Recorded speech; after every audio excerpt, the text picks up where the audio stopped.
Buenas tardes. Siguiendo el capítulo de insuficiencia cardíaca, vamos a hablar ahora del manejo terapéutico de la patología.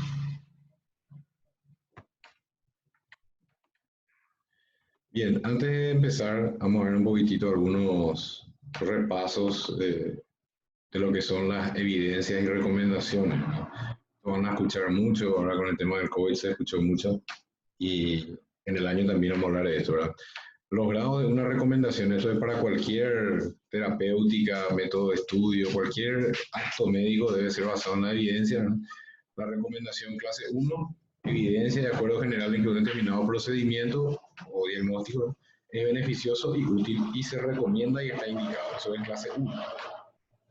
Clase 2 tiene evidencia conflictiva o divergencia. 2A es el peso de la evidencia, opinión está a favor de que se use. Se debe considerar. Y acá es menos relevante esto y se puede recomendar en la clase 2. Y clase 3 hay evidencia de acuerdo general de que es perjudicial, entonces no se recomienda.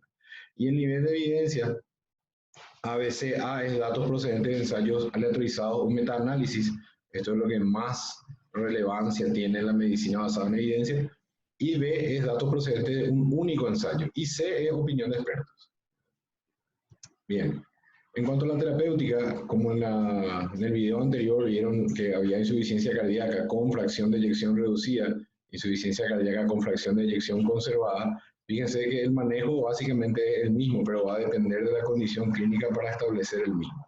Medidas generales, uso de diurético, ARA, beta bloqueante, antagonistas, la digital, la vamos a hablar, y otros. Entonces, básicamente este es el espectro de tratamiento que podemos meterle a una insuficiencia cardíaca, sea con fracción reducida o con fracción conservada. Dentro de las medidas generales, acá esta maravillosa imagen está hablando de la restricción de sal, que es un problema, ¿verdad? Es cierto que la hipertensión, están los hipertensos, están los natriosensibles y los insensibles, ¿verdad? Le da una carga de sal y no sube la presión, y el otro sí, ¿verdad? El sensible, mínima carga de sal, sube la presión o hace picos, y el insensible, entre comillas, es el que a pesar de la sobrecarga de sal no eleva la presión.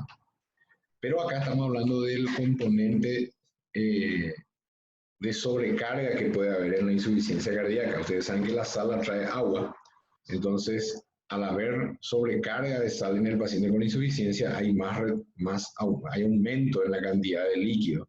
Y como el problema de la insuficiencia, como vimos anteriormente, es el mal manejo del volumen, entonces el paciente se sobrecarga y su sintomatología empeora. Entonces, como medida general de restricción de sal, evitar los antiinflamatorios no esteroides en lo posible. ¿Por qué? Porque los antiinflamatorios no esteroides disminuyen la producción de prostaglandinas. Al disminuir la disminución de prostaglandinas, hay una disminución en la perfusión renal. Al haber disminución de la perfusión renal, hay una disminución en la excreción de sodio y agua. Y eso conlleva al mismo circuito vicioso de la sobrecarga de volumen.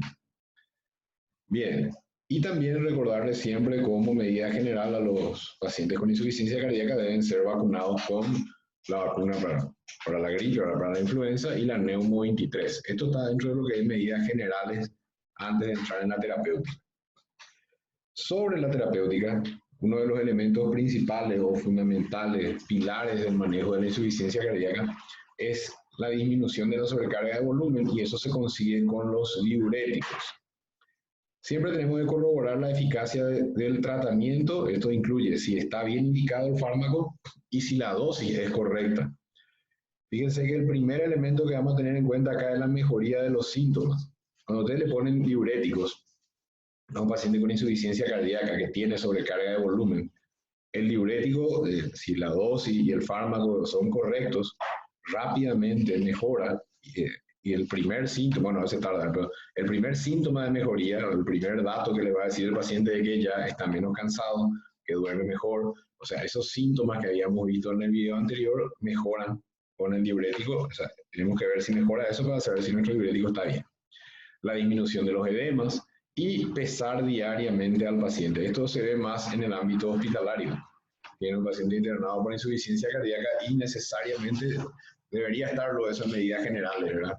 Que es el pesar diariamente. El paciente hoy entra con 90 kilos, bastante cargado de líquido, le hacemos orinar muchísimo con el diurético, al día siguiente le pesamos, en vez de 90 tiene 85, 87, son números simbólicos.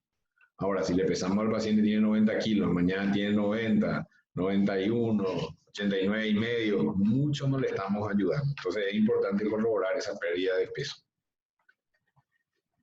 De preferencia, los diuréticos en la insuficiencia cardíaca son los diuréticos de LASA, ¿verdad? Donde el que brilla, el que más conocido, el más usado, la furosemida, el que hay en todos lados, que está disponible siempre. Y fíjense en las dosis, estamos hablando de insuficiencia cardíaca, 20 a 40 miligramos cada 24 horas o cada 12 horas. ¿Verdad? La furosemida en versión comprimido viene de 40 miligramos, versión inyectable viene de 20. Entonces a veces hacemos esto que dice acá, ¿verdad? Hacemos uno a la mañana o medio a la mañana, medio a la tarde, se va jugando entre comillas con esta dosificación, llegando a una dosis máxima incluso de 400 miligramos día. También en nuestro país está disponible la torasemida, 10 a 20 miligramos cada 24 o cada 12 horas. La hidroclorotiazida es un excelente diurético, un excelente antihipertensivo, es espectacular. El único problema es que saben que está contraindicado en la nefropatía crónica. Y como vimos, hay cierta disminución de la perfusión por culpa de la insuficiencia cardíaca. Entonces, a veces nuestro paciente cardiópata ya tiene toque renal y una tiazida podría empeorar la funcionalidad renal.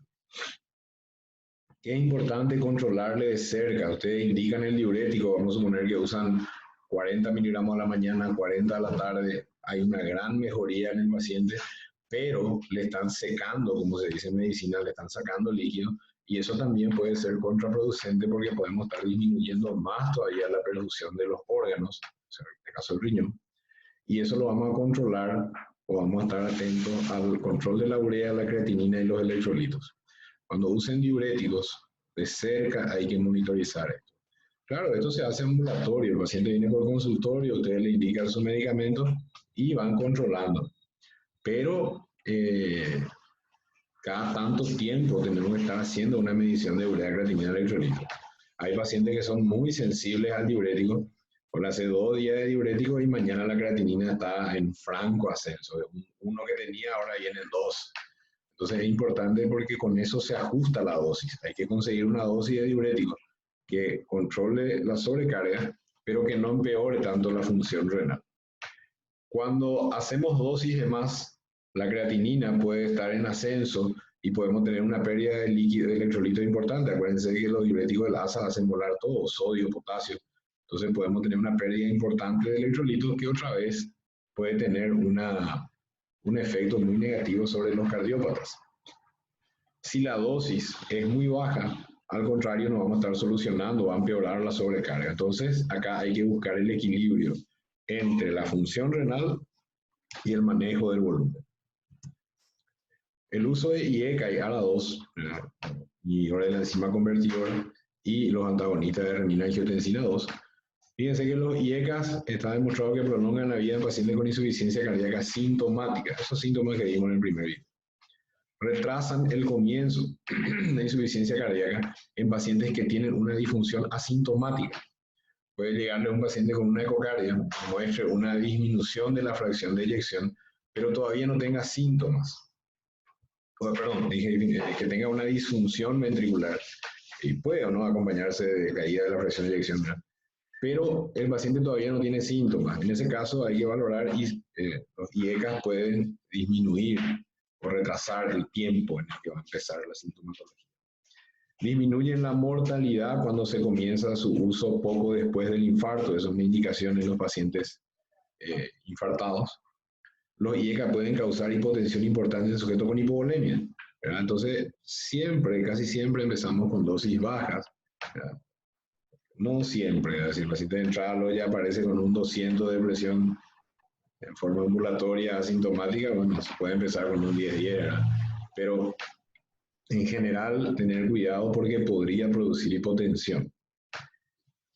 Eventualmente se puede cambiar el IECA por un ARA2, básicamente es la misma familia.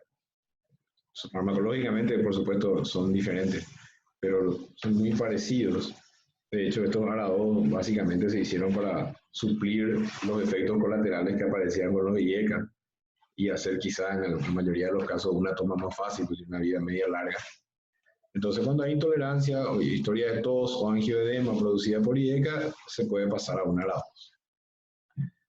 Fíjense acá, esta es una comparación, un metaanálisis de 5 ensayos que tienen un N de 12.763 pacientes que presentaron disfunción ventricular izquierda y fueron seguidos por 35 meses. Un buen seguimiento. Se encontró que la terapia con un IECA redujo la mortalidad 23% versus un 26.8%. Fíjense, el placebo, hoy día parece esto una obviedad, el placebo, esta es la curva de mortalidad, se encontraba con el placebo cerca del 40%. Al introducir un inhibidor de la enzima convertidora de angiotensina, ven cómo bruscamente baja acá, importante es el descenso en la mortalidad. Entonces esto es IECA versus placebo, IECA gana lejos. Contraindicaciones, hipercalemia, potasio de más de 5 miliequivalentes por litro, es una contraindicación. Disfunción renal significativa, una creatinina de más de 2.5 o un aclaramiento de creatinina por metro cuadrado de menor a 30. Acá hay una divergencia también entre lo que van a encontrar en los libros y lo que van a leer en guías, artículos. Normalmente se habla de, en el ámbito clínico general, en la práctica clínica general hablamos de 2 de creatinina, ¿verdad? Hasta 2 de creatinina nos animamos a usar todavía IECA 2 y más de 2 ya no, usar otro antihipertensivo o otro fármaco. Pero no está mal, en la literatura figura esto y hasta 2,5 teóricamente se puede seguir usando IECA, eso ya cambia. Hipotensión sintomática, por supuesto, paciente con una sistólica muy baja no le vamos a poner un hipotensor.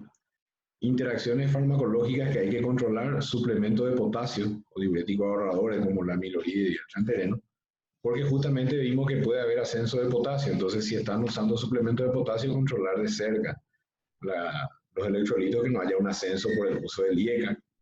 El uso de los antiinflamatorios, por lo mismo que vimos hace rato, disminuyen las prostaglandinas, disminuye la perfusión renal, hay una disminución en la excreción de sodio y agua, y eso puede ser muy contraproducente para el paciente cardíaco. Entonces, cuidado con eso para los IECA. Los sustitutos, las famosas sales pobre, sal pobre en sodio, ¿verdad? Pero tiene alto contenido de potasio, también hay una mezcla maliciosa, ¿verdad? Diclofenac potásico, ¿verdad? O sea, sin problema. Sí, pero cuidado ahí, ese alto contenido de potasio puede ir en contra de nuestro uso de IECA.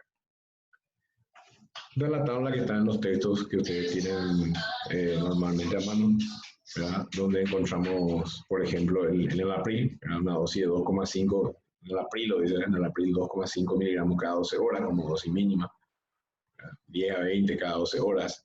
Estamos hablando de dosis en insuficiencia cardíaca, a veces van a encontrar también trabajos que hablan de monodosis, una sola dosis. Recordar siempre que el IECA, el april tiene una vida media de 12 horas. El lisinopril tiene una vida media un poco más larga. Fíjense, el lisinopril 5 miligramos cada 24 horas. Ya hay lisinopril, tenemos disponible en nuestro país. Y después están los inhibidores, los antagonistas del receptor de angiotensina 2. Ven, por ejemplo, el losartán tiene una vida media de 24 horas también, 25 a 50 miligramos por día y una dosis máxima de hasta 150. Acá ya estamos en dosis antihipertensiva, ¿verdad? Pero estas son las dosis que podemos manejar para insuficiencia cardíaca. Esta es una pregunta que siempre se hace, un tema de mucha discusión, de un trabajo un poquitito viejo, pero sirve. Fíjense, adición de un ARA2 al tratamiento con dosis máxima de IECA en pacientes con insuficiencia cardíaca. 20 pacientes que tenían una fracción de eyección de 24 más menos 7%, y una clase funcional, como vimos en la primera clase, de 2 a 3. A estos pacientes no presentaron cambios clínicos ni terapéuticos en los 3 meses previos, mientras ellos estaban recibiendo dosis máxima de IECA. O sea, estos pacientes tenían esa clase funcional, ese deterioro de la función ventricular, y por 3 meses recibieron dosis máxima de IECA y no había cambio, o sea, el paciente seguía mal.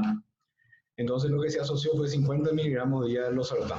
A los 6 meses la PA sistólica descendió, la fracción de eyección ventricular aumentó, los volúmenes diastólicos y sistólicos también disminuyeron, la presión pulmonar disminuyó, las concentraciones de noradrenalina en reposo y en momento de esfuerzo, ¿verdad? También fueron bastante similares.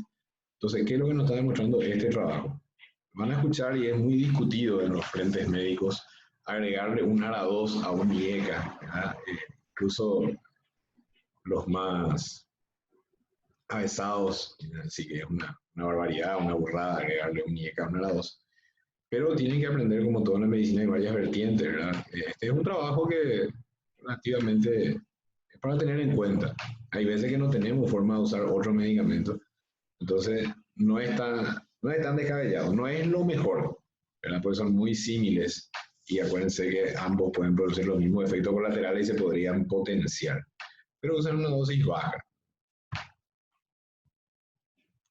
Los beta bloqueantes son los otros medicamentos estrella en la insuficiencia cardíaca. Administrar en dosis que se van aumentando de manera a que mejore la sintomatología clínica. ¿Por qué le ponemos beta bloqueante? Beta bloqueante, una de las cosas que hace es disminuye el consumo de oxígeno, aumenta la contractilidad, sobre todo disminuye el consumo de oxígeno, entonces es muy importante el beta bloqueante.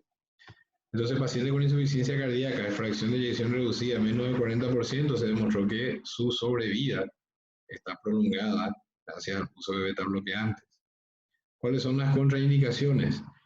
Y los bloqueos de segundo y tercer grado son contraindicaciones directas del uso de un beta bloqueante, pero ojo, también hay que tener presente que si el paciente tiene un marcapaso, tiene un bloqueo de tercer grado, pero se le instala un marcapaso, por ejemplo, que sale un poco de lo nuestro, pero el marcapaso puede hacer lo siguiente, puede estar disparando estímulo en forma continua o disparar estímulo cuando el sistema excitoconductor no lo haga. Entonces, si está a demanda, o ya sea en cualquiera de las dos modalidades, si el beta bloqueante baja el automatismo del corazón, el marcapaso sustituye eso. Entonces, eventualmente, un paciente con un bloqueo de tercer grado que tiene un marcapaso, se le puede poner un beta bloqueante sin problema. Isquemia grave en las extremidades, ¿verdad? Por la contracción, también puede empeorar la isquemia. El asma es una contraindicación relativa y el EPOC, fíjense que acá está en rojo, asma y EPOC. Selectivos versus no selectivos. ¿Por qué esto le puse así? Porque sabemos que hay beta bloqueantes selectivos y no selectivos. Los no selectivos básicamente sí están contraindicados en los estados de broncoespasmo, ya sea asma o EPOC. Ahora, los cardioselectivos, incluso hay trabajos que han demostrado que los cardioselectivos no producen ese empeoramiento de la función respiratoria o empeoramiento de la broncoconstricción, no deberían lograr, son cardioselectivos. Entonces, contraindicación total absoluta no, ¿verdad? Relativa, dependiendo del estado del paciente y dependiendo de qué fármaco van a usar, si es selectivo o no selectivo. Y por supuesto, reacción alérgica al fármaco. Tenemos carvedilol, ¿verdad? La dosis más baja, 3,125, la presentación más baja que tenemos en nuestro país. Se puede usar cada 12 horas, después llega hasta 50 miligramos cada 12 horas, una dosis bastante alta ya. El bisoprolol, 1.25 por 10 miligramos cada 24 horas. Acá faltó nomás agregarle el nebivolol, que es un beta-bloqueante también, un cardioselectivo que hay en nuestro país, que es excelente. No tiene cardioselectivo, yo he usado muchos pacientes con EPOC y no hemos tenido exacerbaciones del cuadro respiratorio por eso.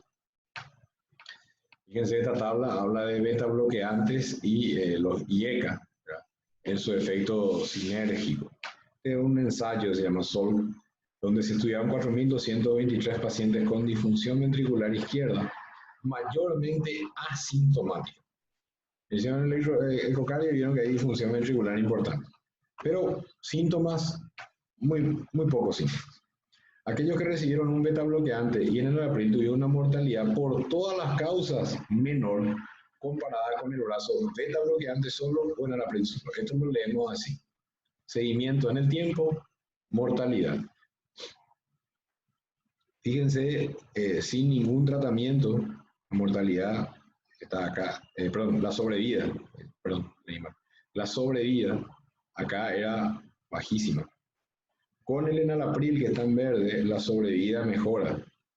Con los beta bloqueantes, también es básicamente similar. Pero cuando asociamos beta bloqueantes con enalapril, fíjense, beta bloqueante y enalapril versus ninguno, la diferencia que hay en la sobrevida. Hay una reducción significativa de la muerte por falla de bomba o por arritmia con la asociación beta bloqueante y IECA. Y este también es un estudio quizá un poco obvio, ¿verdad? Hoy día, ¿verdad? Placebo, ¿verdad? El placebo versus carvedilol. pacientes con insuficiencia cardíaca que tuvieron dioxina, diurético, IECA, ¿verdad? Todo. Y se le trató con carvedilol o placebo. La terapia con carvedilol se asoció con una mejoría significativa en la sobrevida. Ven cómo acá el placebo obviamente no ayuda nada a la sobrevida y con el carvedilol la sobrevida aumenta muchísimo. Muy grande la diferencia. Después tenemos los antagonistas de la aldosterona. El tratamiento estándar se le asocia, estábamos hablando de estándar, diurético, beta-bloqueante, asociarle a un antagonista de aldosterona en pacientes que tienen insuficiencia cardíaca avanzada disminuye la mortalidad, es decir, se mueren menos al asociarle al tratamiento estándar un antagonista de la aldosterona. Esto es lo que antiguamente nosotros estudiamos en la facultad como mejora la sobrevida.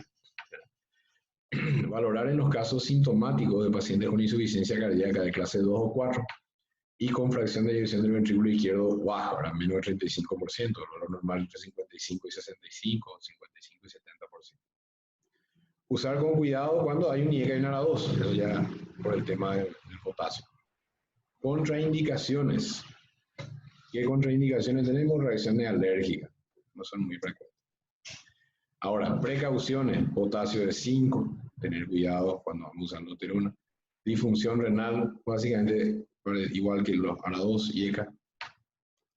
Interacciones que hay que controlar con suplementos ahorradores de potasio, ¿verdad? Puede aumentar más todavía el potasio. Y en ARA2, AINES, algunos que otros antibióticos, inhibidores enzimáticos, ketoconazol, itraconazol. Y acá tenemos los antagonistas en sus dosis. Espironolactona, ¿verdad? Habitualmente una dosis de 25 miligramos por día, ¿verdad? Se puede manejar bien. Y la de plerenona o de plerenone, que es más nuevo, más costoso, también a una dosis de 25 miligramos por día. Bien, sobre la dioxina, ¿qué dice nuestro libro base?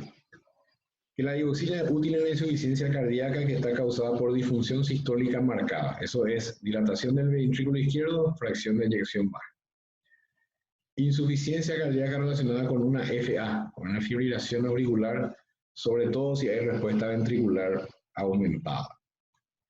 No prolonga la supervivencia, no es lo mismo que la espironolactona o el plerenone.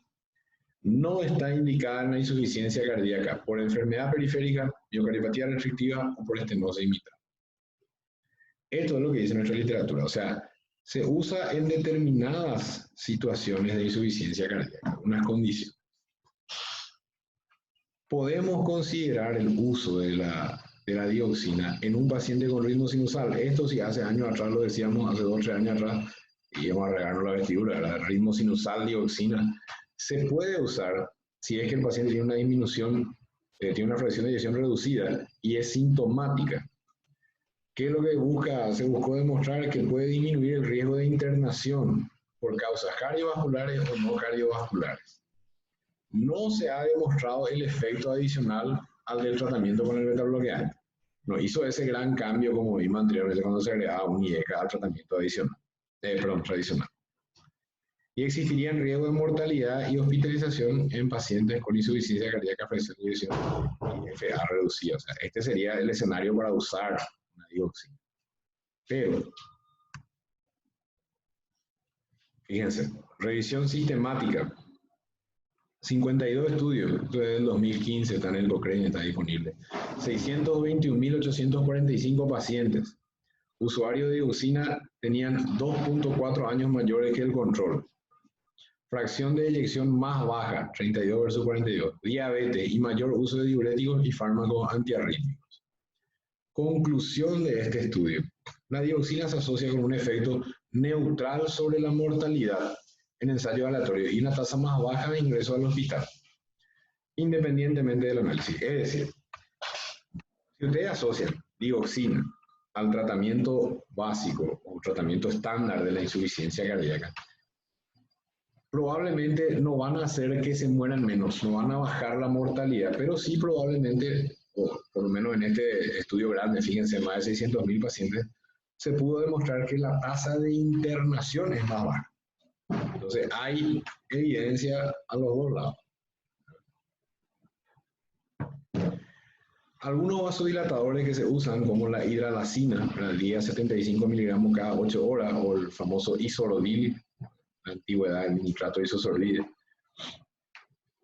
se pueden utilizar para la administración a largo plazo en pacientes que no toleran el IECA vara 2 o tienen las contraindicaciones que hablamos, o asociarlo a un IECA y un beta bloqueante en americano de origen africano, con insuficiencia en clase 2 y 4. O sea, en esta población afroamericana, beta bloqueante, IECA, más un vasodilatador como el nitrato isosorbide, ha demostrado gran mejoría, disminución de hospitalización por insuficiencia y disminución de muerte. Entonces, también se puede usar esto, hidralazina o nitrato isosorbide. La ibauradina, ¿verdad? Chivo acá, imagino. La ibauradina, no tenía nomás otro por eso. Para reducir el riesgo de hospitalización por insuficiencia y muerte cardiovascular. Paciente con insuficiencia cardíaca estable, sintomática, es decir, paciente con clase funcional 2 a 4 y una fracción de eyección menos de 35, que permanezcan en ritmo sinusal, que tengan una frecuencia en reposo de más de 70 latidos por minuto, a pesar del tratamiento correcto. En estos pacientes se puede usar. Y también en pacientes con insuficiencia cardíaca estable, sintomática, que tengan clase funcional de 2 a 4, pero que hayan llegado a dosis máxima de IECA vara 2 beta bloqueante antagonista. O sea, si tomamos estos pacientes estables sintomáticos de esta manera o con estos criterios, podemos usar ibauradina a dosis de 5 miligramos cada 12 horas. El objetivo es llegar a 15 miligramos día.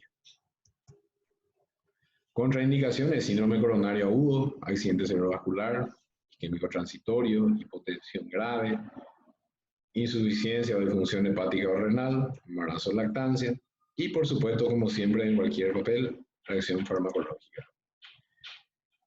Hablando de terapia un poco innovadora, esta es la terapia del resincronizador. Acá estamos viendo un electro, ¿verdad? Que es lo que estamos viendo, un bloqueo de rama, ¿verdad? Bloqueo de rama izquierda, que este bloqueo de rama izquierda es completo, ¿verdad? Ensancha el QRS, como pueden ver acá, tiene un QRS ensanchado. Y esto es parecido a un marcapaso en cuanto a aparato, pero su función es totalmente diferente. Pero para que entiendan nomás, es como el marcapaso es un cable con un generador y esto es algo parecido, ¿verdad? Tiene un generador y tiene cablecitos que van al atrio y al ventrículo. Bien, ¿qué es lo que hace? Resincroniza, como su nombre lo dice. Nosotros tenemos que tener pacientes, antiguamente el bloqueo de rama izquierda, hoy día esto se amplió un poquitito, de 2004, ¿verdad? En resumen, paciente que tenga un QRS ensanchado, aumentado, ya sea por un bloqueo de rama izquierda o por un bloqueo de rama derecha, va a presentar disincronía en la contracción, el ventrículo va a ser asincrónico o disincrónico, entonces eso va a llevar a un bajo gasto, es decir, a la insuficiencia cardíaca, va a empeorar la regurgitación mitral, va a haber aumento del remodelado cardíaco, es decir, va a ir mal el paciente. En este trabajo, este es un estudio de Companion, ¿verdad? La mayoría de los pacientes que se estudiaron, 85% de ellos eran clase funcional 3. Fíjense la media de la fracción ventricular, 21%, una PA y buena terapia médica. 89% ya estaba con IECA o vara 2, 68% beta bloqueante y 54% de spironolactona. Un grupo de pacientes bien tratados, pero con mala evolución. Al colocarse el resincronizador, fíjense, disminuyó en 34 a 40% la muerte o hospitalización por insuficiencia cardíaca y se redujo en 36% la muerte de cualquier etiología con el resincronizador. Entonces es útil, se utiliza. El único problema del resincronizador, bueno, hay que tener los criterios que vimos, y el otro problema es su costo, más o menos 25 o 30 mil dólares un resincronizador tan de cargo. Bueno, y acá hablábamos de otro beta bloqueante, ¿verdad? A ver un poquitito de esto, 2006 está en el PubMed. Efecto del nebivolol versus carvedilol en la función ventricular en pacientes que tienen falla crónica, ¿verdad? El objetivo es evaluar los efectos de la función del ventrículo y sobre el ventrículo izquierdo del nebivolol en comparación con el carvedilol. Es decir, brazo nebivolol, brazo carvedilol, pacientes que tengan insuficiencia cardíaca crónica con fracción o función de eyección ventricular izquierda reducida. Durante los 6 meses de tratamiento no hubo diferencia significativa. Conclusión: el nebivolol es tan eficaz como el carvedilol. Pero fíjense que acá lo que se buscó es ver si el nebivolol es superior al carvedilol.